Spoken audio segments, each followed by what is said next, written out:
This is the Saturday Morning Serial Podcast with your host, Amanda Ann.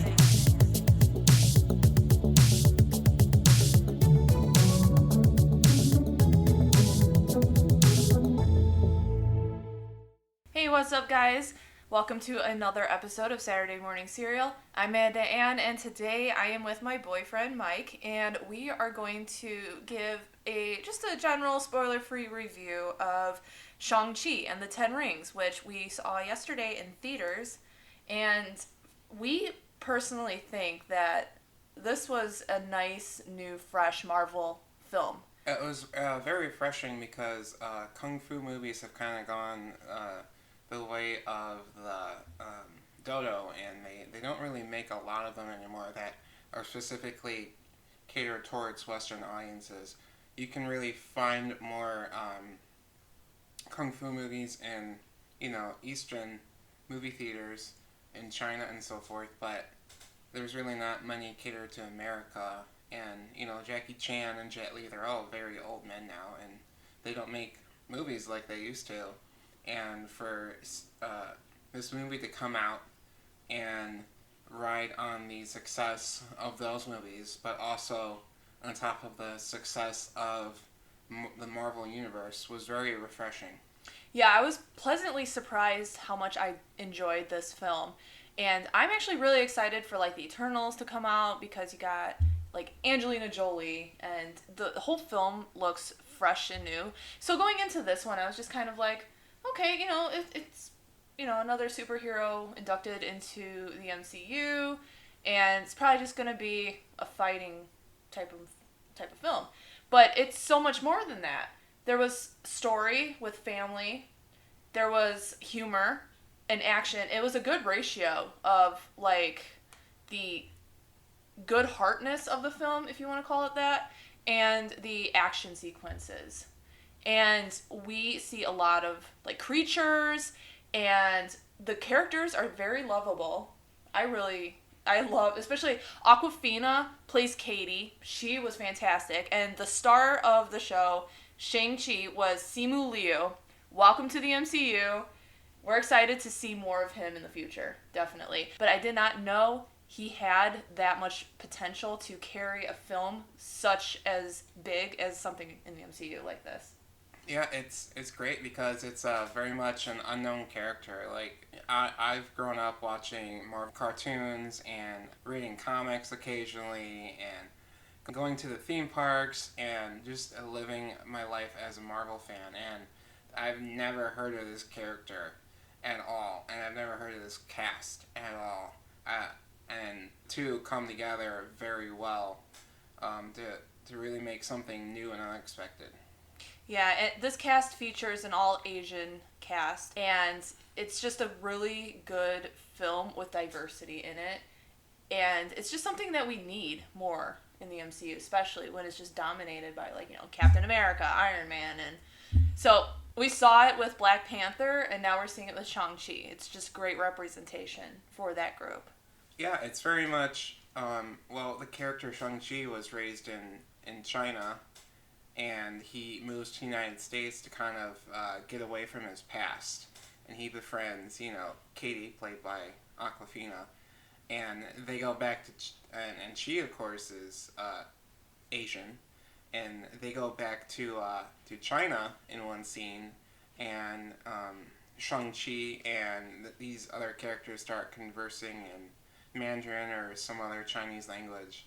And they start to look at Katie, and they talk to Katie, and she's like, I'm from America, I don't speak Chinese or Mandarin. And it was funny because they're both Asian Americans, and they both have different backgrounds, and they hit on both sides of third or fourth generation immigrants versus first generation immigrants, and how the language barrier existed, or it was different between them.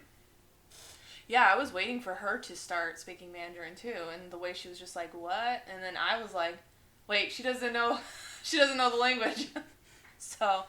But another thing that I really liked were the visual effects in this film. And there's a part that takes place on like it's like on a building on some scaffolding. I'm not gonna give too much away on it, but it's a new setting that I've never seen a fight before, and it was so anxiety inducing for me because I don't like heights that much. But the choreography was on point in this film.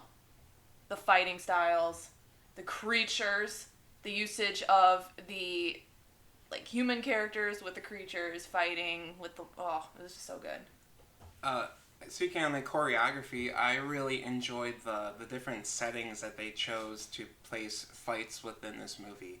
They do, the scaffolding and the moving bus, and all the fights are very much claustrophobic, Mm-hmm. and they're tight, and the stakes feel real, and all the best. It seems like a great way to make an action set piece now. Of course, you have your big third act battles with CGI characters and big armies and stuff, but these smaller scenes that take place in in confined spaces where the characters really have to be creative and make use of their surroundings are way more exciting to watch, in my opinion. Mm-hmm.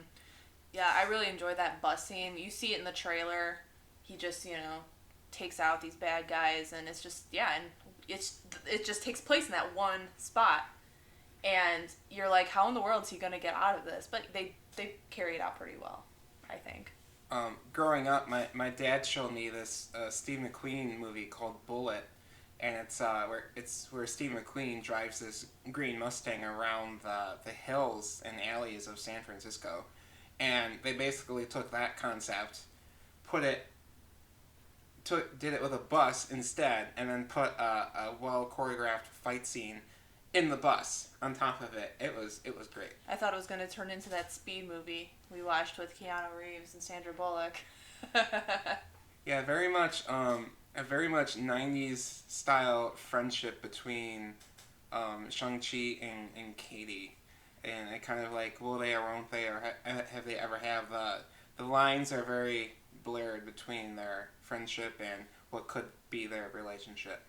Yeah, I mean, I really liked their friendship. I liked how, it's kind of like they've been friends for 10 years and they haven't really thought about moving, but it's there. Like, the chemistry is there for a potential setup.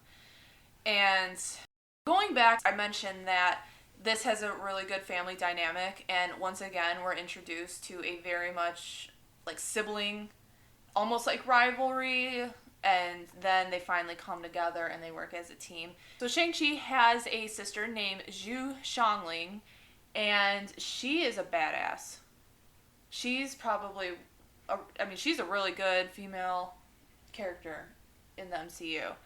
And we have a lot of strong female characters, so she's just, is another one to add to the list. And their sibling dynamic is just so great because they turned into, it could be like a rivalry, but then it's like in the end they need each other. And I just love the sibling dynamics that appear in the MCU. And they both are pretty much like betrayed by their father in a way, and then their mother, so, you just have to watch the film to know the story of the mother. Yeah, she's very interesting because she takes the role of an anti-hero, and you don't know which side she's on, and no matter what the situation is, she's gonna find a way to benefit from it. She is an opportunist, and she grew up, watching the men fight and watching the men make names for themselves, and she couldn't take it anymore, and she just went out into the world and she does her own thing with her own style, and she very much has become an equal to those who would believe that they are superior to her. Yeah, she wants everyone to be equal. I think she fights for equality in the long run. But in the end, they do team up. They learn about their other families, and their fighting styles are they're different and unique from each other, hers and Shang's. And the fighting that Shang comes to terms with at the end is very interesting. He's got a mix of his father and mother's fighting style. And I was teasing Mike, the way his mom fights, it's like airbending from the Avatar universe. Well, one of the very first fight scene in the movie, spoiler, it is between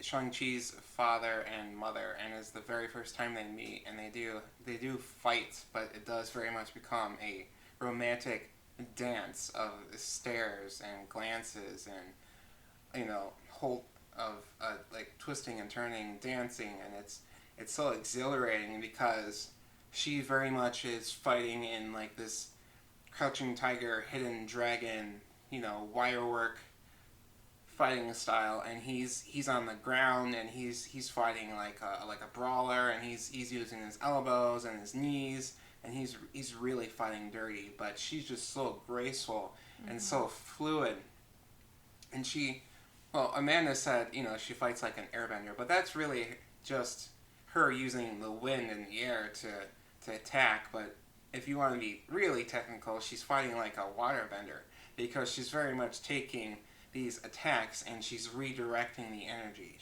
So you try to hit her and she takes the blow in with her own energy and redirects it back at you. It's really cool. Just go see the movie and watch it. I mean, it's awesome. Yeah, they had us take a survey at the end of the movie too, and it was like, how would you tell your friends and family to go see it? And I'm like, absolutely. I was just telling my dad to go see it today.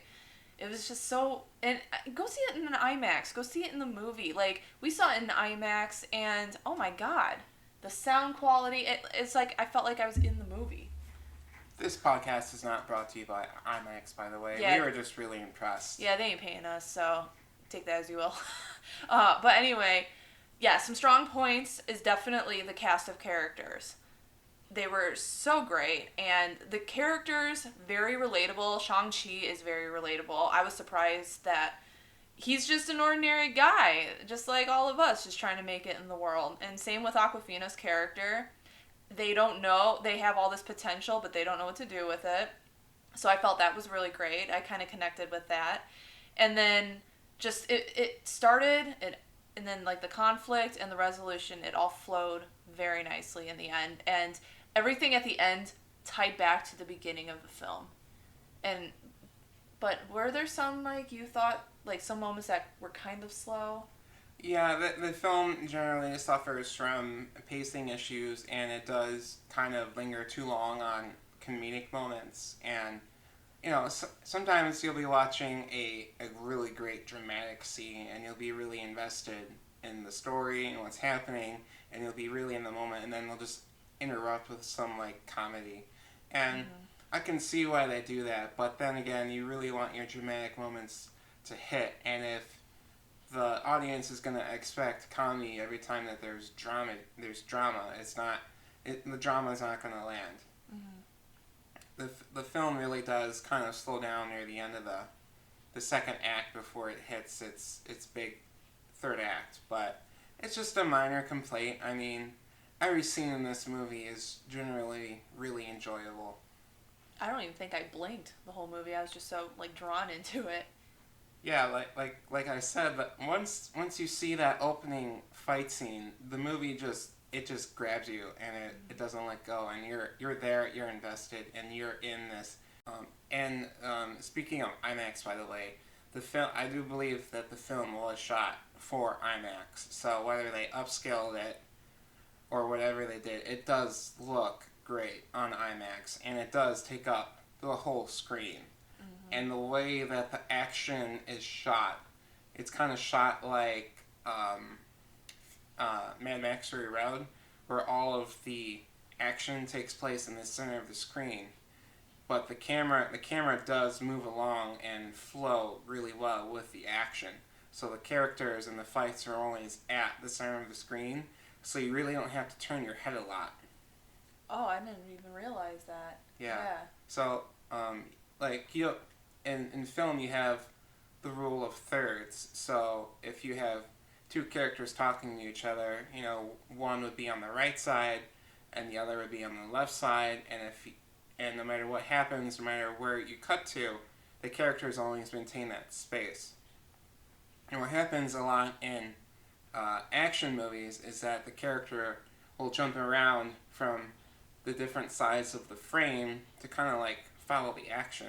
But the way that they shot this movie is the cuts always follow the character, and the character always remains in that section of the third of screen.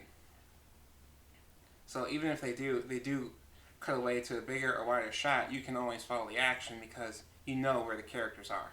Okay. Oh, that was interesting. I just learned something just now. Thanks, Mike. Yeah, and plus too, the costumes in this movie they're great, but they're detailed, but they're also really simple. There's nothing too bright well, they are bright and colorful, but there's not a lot of like intricate patterns and overly simulated textures. It's all very easy to follow, and you really aren't distracted at all. So, like, there's a scene where two characters are fighting in front of a giant LCD backlight billboard, and you can just follow the silhouettes, and you can tell who's whose because of the small ambient lighting that they do on one character, and you can tell who the other character is, obviously by deduction. But you can also look at the fighting style and see how much more conservative he's fighting because he doesn't want to hurt this other character, and this other character is out to kill him. Yeah, you're right. Like, because if you have someone like Captain America, his suit that's his symbol, Captain America. Where, yeah, you're right. This doesn't, like, the clothing doesn't distract you from the character at all. It just, you're so engrossed in his story, in his actions, and what he's up to that you don't really pay attention or care what he's wearing, and it works. Yeah, you can watch Captain America, and you always go, well, why are the bad guys always just shooting at his shield? And it's because it looks like a target. Mm-hmm. It's designed to look like a target. And then the same with if you watch Tim Burton's Batman, you notice that Batman has a big yellow plate on his chest with a bat in it, obviously. But that's where the bad guys are going to be drawn to shoot. So the way that they incorporate costumes into the way that the fights work and the characters move is great. So going on again, how, the action is easy to follow. And you say, well, what's an example of a movie where the action is hard to follow? And an example of that would be like the Transformers movies. I don't know if you've ever seen the Transformers movies, Amanda, but the characters, the Transformers themselves, they're super complicated and mechanical, and they transform, and they have moving parts, and the vehicles have stripes and camouflage and all this stuff, and there's all sorts of debris and smoke, and you really can't make out what the characters are because they're so overly designed. And if you watch something like the recent Bumblebee movie came out, you realize that they kind of simplify the design of the Transformers, and it's so that you can follow the action better. And Shang Chi and the Legend of the Ten Rings really does simplify things with costume, with sets, with direction, that you can follow what's happening on the screen. You're not ever going to be looking from right to left. Where's the character at? You know where it is. Mm-hmm. You can follow it. Yeah, we sat in the last row of the IMAX in the theater. It was great. You could see everything, even with the big screen. All right, so we're going to actually just talk about the rings, too. Where did they come from? What are they? And they kind of, for me, at first, it felt like kind of like a Stark invention. How the dad, had the 10 rings, 5 on each wrist, and he would just use them in, I don't know, battle, combat, and he would just clink them together, and they shot off, like, energy and knocked out his enemies. So I thought that was a very, like, Avengers, Stark type of thing. But as it keeps going, nobody knows where these came from, right? Yeah, they don't really get into the specifics of where the actual 10 rings come from. And they're really not recognizable as, they don't have that, like, Guardians of the Galaxy vibe or the Iron Man armor vibe. They're kind of very much their own thing. Mm-hmm. And the way that the character who uses the 10 rings fights with the 10 rings is that he uses them as kind of like an extension of his body, like you would like a sword or a spear, and they do a different. They have different abilities in different scenes, and they were kind of vague on what they do, where they came from. But going into this movie, just accept that they're not of this world and that they're the most sought after weapon now that the Infinity Gauntlet and the Infinity Stones are destroyed. Mm-hmm. So bearing that in mind, like I said, go see this movie right now. Box office predictions for Labor Day weekend, 75 million to 85 million, and that is super impressive, especially for right now. So, we're going to I'm going to give a little spoiler warning on this next part because you have to stay for the end 2 credit scene. So, very much in the first credit scene, we see Shang Chi and Katie celebrating just conquering the world, just saving the world, and they're telling their friends, and their friends don't believe them, and like, you're making all this up, and you're just teasing us, and then all of a sudden, Benedict Wong, aka Wong, aka the librarian from Doctor Strange, he just portals into this karaoke bar, and he tells them, hey, we've got some type of beacon going off from those rings. We need to investigate them. So they go through the portal and they go to Camartage to Wong's library, and they pull up a Zoom meeting of sorts with 2 different Avengers, which I was really excited to see both of them. First, we see Bruce Banner himself, the strongest Avenger, back in his human form in a sling, kind of like taking in all this information about the 10 rings, and he says, that's not anything from Wakanda, that's not anything that Tony or I have discovered before, we don't know what they are. It's like, I don't think it's vibranium. Yeah. So then they ask this other character, and it turns out that it's Captain Marvel. Carol Danvers. But she said it's not alien. So yeah. What is it? The big theory on the internet is that, given the way that the Marvel Cinematic Universe works, is that the 10 rings are going to somehow tie into Eternals. And that one of the characters in Eternals made the rings. Mm-hmm. And that was kind of like their weapon. So we'll see if that plays into it. Or it could be some type of... it could be from any of the other upcoming movies coming out. It could be from Blade. It could be from Moon Knight. It could be from Armor Wars. Who knows?